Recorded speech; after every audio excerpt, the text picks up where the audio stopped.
Hello everyone. Today I'll continue telling the story of the single mother Tuna. Enjoy the video. After the incident in which Tuna was stalked and threatened, Alex grew unusually quiet. He sat in his study with only the soft yellow glow of the desk lamp on his troubled face. Files lay open and unfinished, his computer screen scrolling through lines of secured data. But he no longer had the focus to continue.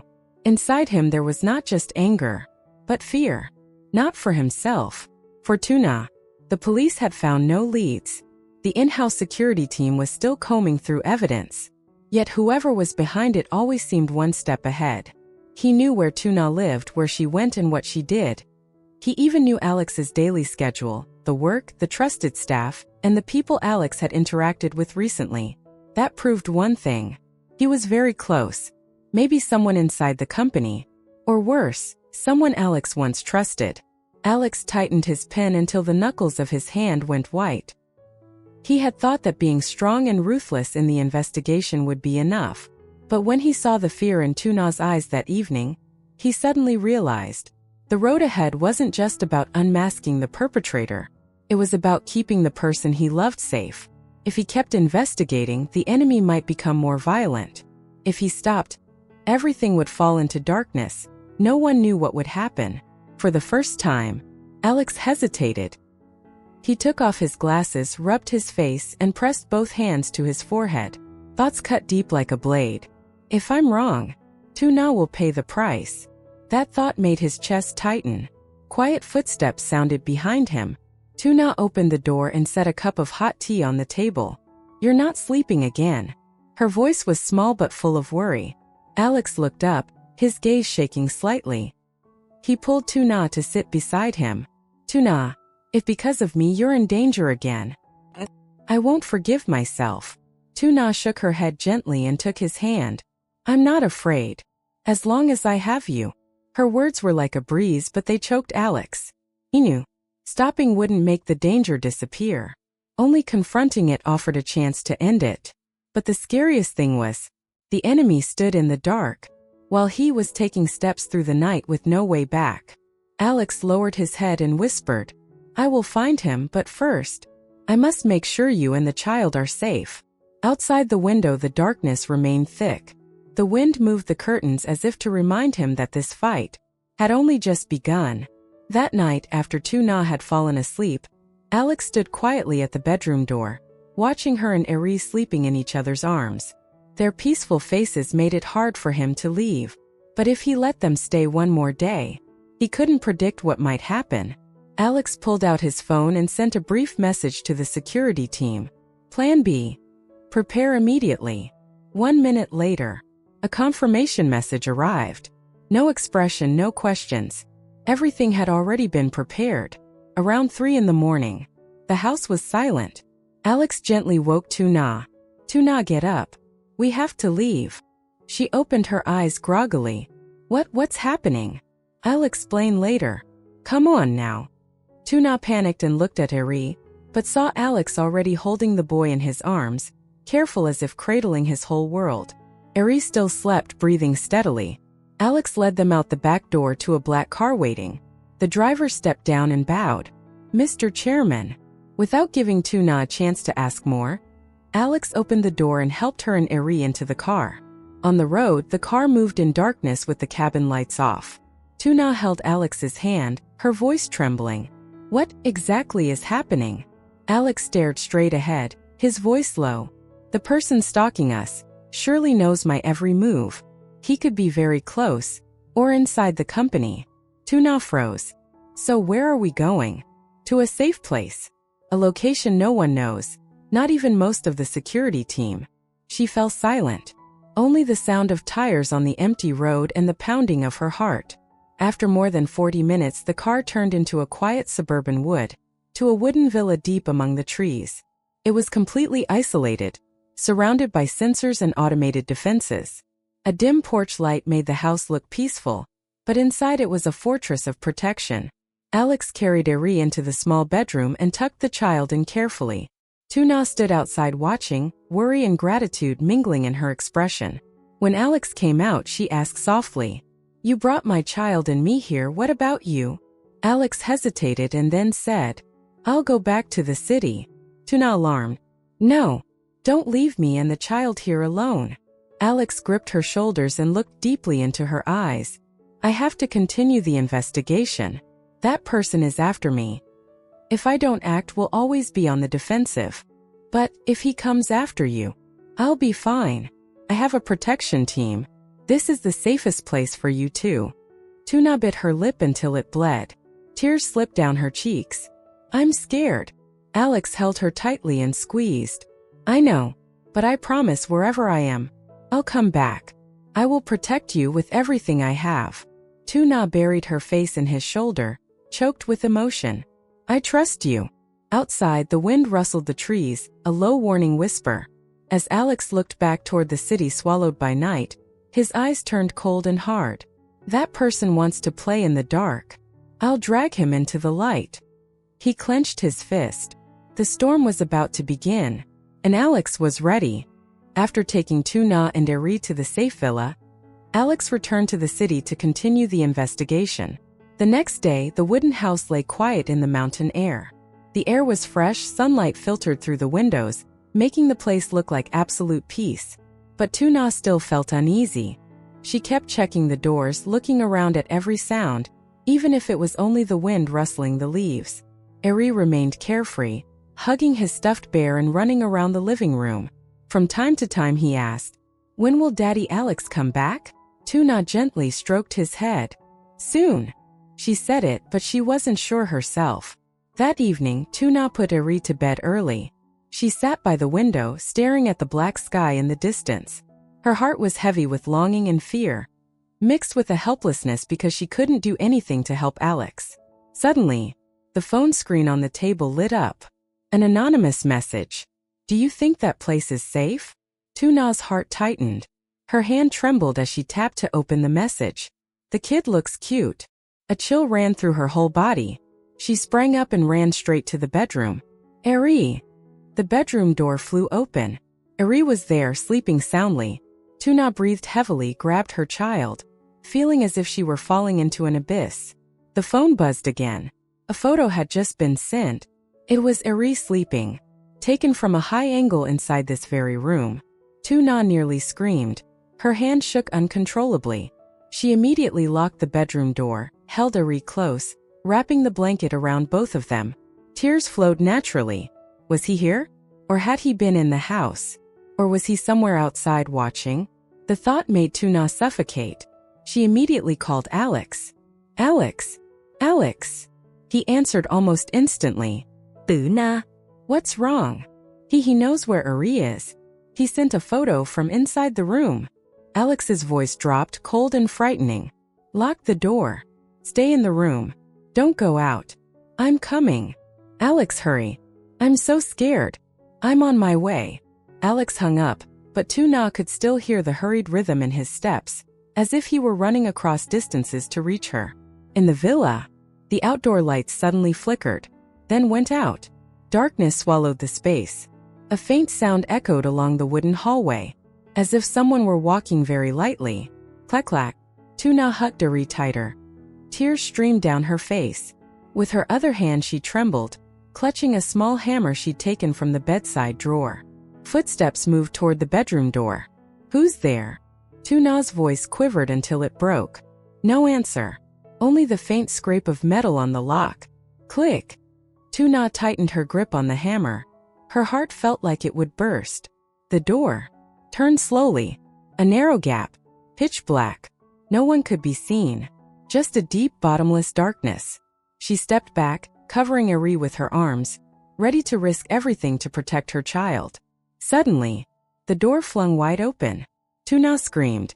But in the darkness, a familiar voice called urgently. "Tuna." "It's me." It was Alex. The beam of the flashlight in his hand cut into the room.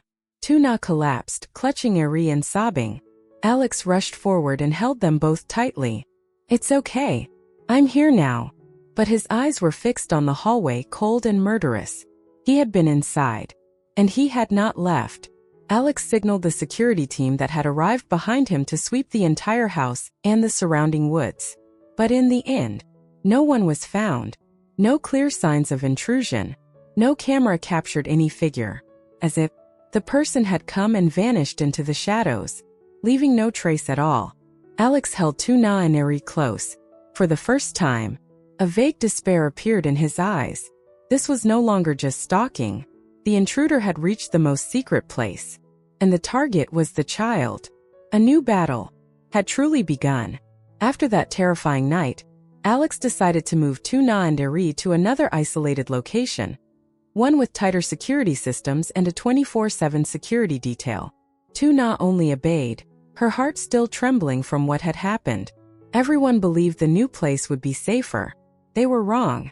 The next morning, Tuna woke and immediately noticed Erie was not next to her. She leapt up in alarm. Erie! There was no answer. She ran to the living room, still nothing. Her heart pounded so hard she could barely breathe. She ran down the halls calling loudly. Erie! Answer, Mama! Erie! A security guard rushed in. What's wrong, ma'am? My son. Erie, he's gone. The guard's face went pale and he sounded the alarm. The whole area was ordered sealed. Security forces spread out to search. But everything had happened too quickly, as if the abductor had planned it in advance. 20 minutes later, Alex received an urgent call from the security team. He threw down his pen and rushed from the meeting room, his chest constricting when he heard the words, Erie is missing. When Alex arrived, Tuna had already thrown herself at him, sobbing. They took my child. Alex, please. Alex held her tightly, though he was shaking as if about to fall apart. I will find him. I promise. The security team reported. No signs of forced entry. Cameras recorded nothing. Guards heard no noises. It was as though Erie had vanished into thin air. That was impossible. The security system had been tampered with from the inside. Alex stood silent for a moment. Then he let out a hoarse breath. There's a mole. Before he could say more, his phone rang. An unknown number. Alex answered. A man's voice, low and distorted as if altered, came through. Hello, Alex. Alex ground his teeth. Who are you? Where's Erie? A light, chilling laugh came through the line, cold as a blade. The child is very safe. For now at least. Tuna heard and went pale, clutching Alex's hand. Alex shouted. I will find you. Give me back my child. Alex calmed down. The man's voice was full of mockery. If you want him alive, you only need to do one simple thing. Say it. Stop the investigation. And abandon the search for me. Alex gripped the phone until his knuckles whitened. Never. Oh, then that would be a pity for the child. He's adorable, but sadly children's bones are very fragile. The voice was icy enough to make one tremble. Tuna screamed into the phone. Please, don't hurt my child. I beg you. The man sneered. Tuna, you are not the one I want to speak to. Then he turned back to Alex. I'll give you a deadline. 48 hours. If after 48 hours you haven't publicly declared a stop to your investigation, I will send you a small package. His tone lowered, sharp as a blade. Inside will be something that belongs to the boy. Maybe a finger or an eye. Depends on my mood. Alex felt like he could not breathe. He dug his nails into his palm until they bled. If you do exactly as I demand, I will let him go. Peace. And if you don't? He laughed softly. She will have to hold a small funeral. Tuna collapsed, almost fainting. Alex held her, his eyes bloodshot. If you touch my child, I will crush you. The voice on the line replied as if it were a breeze. 48 hours. I'll be waiting for your choice. Beep beep. The call ended. Silence fell like ice. Tuna trembled, tears streaming without end. Alex, save my child, save him please. Alex held her tight, but his gaze darkened more than ever. A new war had begun. It was no longer an investigation, but a terrible choice. Between the truth and his child. After the call, the whole villa fell into a heavy, oppressive silence. Tuna sat down on the floor, trembling, clutching Erie's nightgown, tears soaking the fabric. Despair squeezed every breath from her. Alex knelt before her, placed his hand on her shoulder, his voice low but steady. I will bring our child home. Tuna looked at him, eyes full of water but with a small spark of hope. You will stop the investigation, right? To keep our child safe. Alex gave her hand a gentle squeeze. I will do whatever it takes to save him. Tuna nodded, trying to hold back her sobs. The next morning, the company exploded with news. Chairman Alex publicly announced a temporary halt to all internal investigations. The announcement was sent to every department. Sources, partners, and the media all received it. People who had been suspicious or fearful breathed a sigh of relief. Everything seemed to return to normal. But beneath that quiet surface, a storm was gathering. Alex sat alone in his office and turned off every surveillance camera. He opened a hidden safe beneath the floor and took out a laptop that was completely off-network. Fully isolated. Only a few people knew of its existence, those Alex trusted with his life.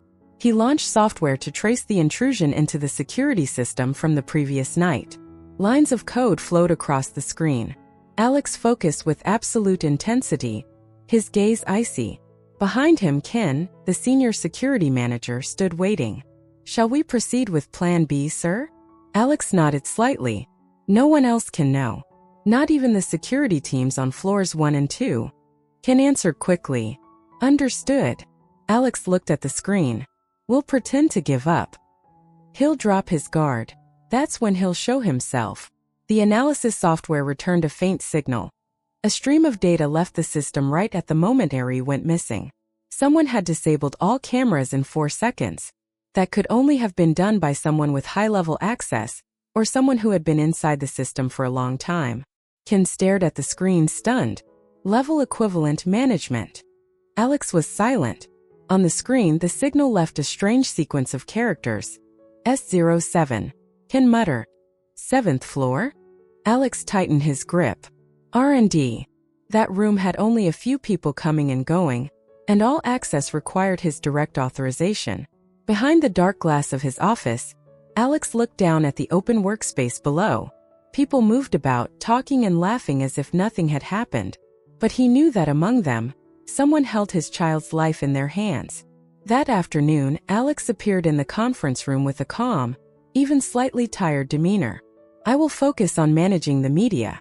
The internal investigation is suspended. Surprised but relieved looks passed among the staff. No one asked further. After the meeting, Alex secretly summoned only his most trusted people. Ken, Level 3 Head of Security. Lewis, Cybersecurity Expert, formerly a White Hat hacker. K, ex-Special Forces operative, now his personal aide. Just the 3 of them. No one else. Alex was brief. 48 hours. We must find my son before he can react. K asked. Any leads, sir? Alex opened the laptop and zoomed in on the S07 marker. Here. Lewis frowned. If true, it's an inside job. Ken ground his teeth. I'll search everyone one by one. Alex shook his head. No. That will make him suspicious. We need him to think I've given up. His eyes stayed locked on the screen. Only then will he make a mistake.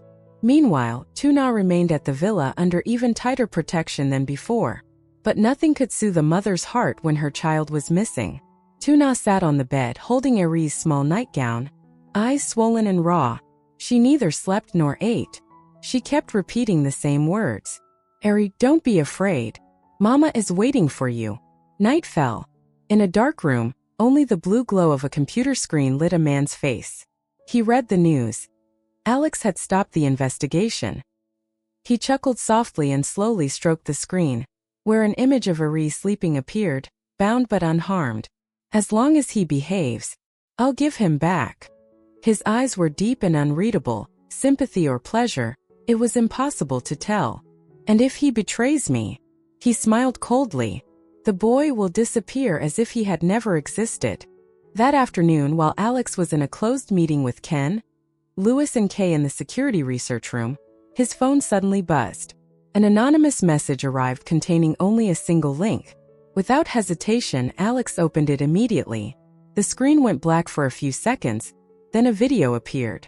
Erie was in the frame. The boy's hands were tied behind him, seated on a low wooden stool. His mouth wasn't gagged, but his face was terrified, his eyes swollen from crying. A bit of dirt clung to his forehead. His little legs trembled. The room behind him was dim, windowless, lit only by a cold white light from the ceiling. At a glance, Alex saw the wall behind was lined with old wood, with patches peeling off. Erie looked at the camera in panic, his voice small and choked. "Daddy, please save me. I'm scared." The room fell silent. Alex squeezed his phone so hard his palm bled. His chest felt crushed, his breath caught. A figure stood outside the frame, only the lower half visible. Tall, thin, wearing black leather shoes. The man did not show his face. A distorted, familiar voice rang out, cold as ever. "I told you, Alex, obey me, and everything will be fine." He angled the camera down close to Erie's face. The boy shut his eyes tight, tears streaming. The man touched his hair, stroking it lightly as if mocking. Erie let out a small scream, then sobbed. Alex nearly leapt from his chair. The man continued, "Remember, you only have 48 hours. Actually, now you have 43. His voice was like wind, but each word hit like flesh. "If you do something foolish, I will send you a small package. You remember what I said?" He laughed. The laugh was warped and chilling. The video paused for a few seconds, then cut to another shot. A newspaper dated today appeared on screen, proving the footage was recent. Beside the paper was an old wall clock, its second hand still moving. Finally, he held the camera to his mouth and spoke slowly. "Don't try to contact me. I will find you. Not the other way around." The screen went dark. Alex rose, slammed his hand on the table so hard the documents scattered across the floor. Ken and Kay only stood there, speechless. The air thickened, heavy as if shrouded in black fog. Lewis replayed the video repeatedly, noting every detail. Old wooden wall looks like pine. Signs of mold. Old fluorescent light. There's a faint echo like a small water trickle. Maybe near a pipe, a drain, or a river. Kay interjected. "The boy is intact. At least he hasn't been physically harmed. We still have time." Alex inhaled deeply, forcing himself to stay calm. In the video, Erie sometimes glanced left, terrified. There might be someone else in the room. He clenched his fist, his voice hoarse. "We must find that room's location." Lewis continued analyzing. "I can filter the audio. There's a strange resonance, like running water, very faint." Ken opened the city map on the big screen and marked areas with warehouses, old workshops, and wooden-built neighborhoods. "We start from the north. There are several old workshops that used wooden walls." Alex stared at the map, his gaze as sharp as a blade. "We can't rule out the outskirts. He's capable of breaching systems. Moving Erie across the border wouldn't be difficult." No one dared interrupt. Alex instructed, "Don't let anyone else know. This leaks, Erie will die." They all nodded in unison. "Understood." At that moment, Alex's phone showed another new message. The man had sent a short line. "Don't do anything foolish. I am always watching." Alex narrowed his eyes and pressed his lips together. Clearly the man knew Alex was still searching. He was testing him, taunting him, threatening the life of the child Alex loved. Alex stared at the paused video of Erie's tear-streaked face. The boy's eyelids were swollen, his lips trembling. Just looking at him made Alex's heart tear into pieces. He whispered, gently touching the image, "My son, wait for Daddy."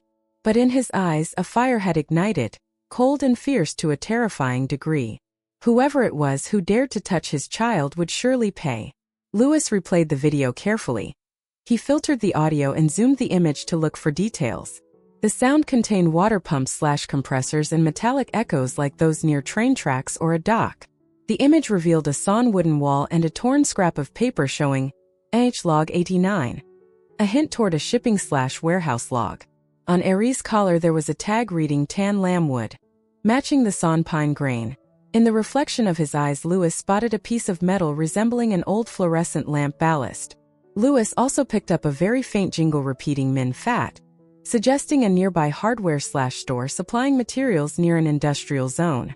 All the clues pointed to one type of location: a riverside lumber workshop/warehouse near docks and logistics activity, with old lighting equipment and a support shop with a name like Min Fat. Alex ordered the search area narrowed.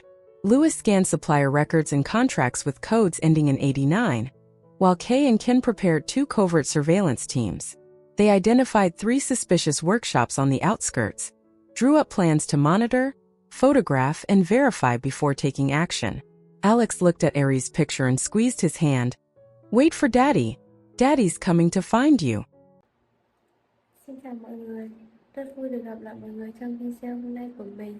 Chúc mọi người có một ngày mới vui vẻ.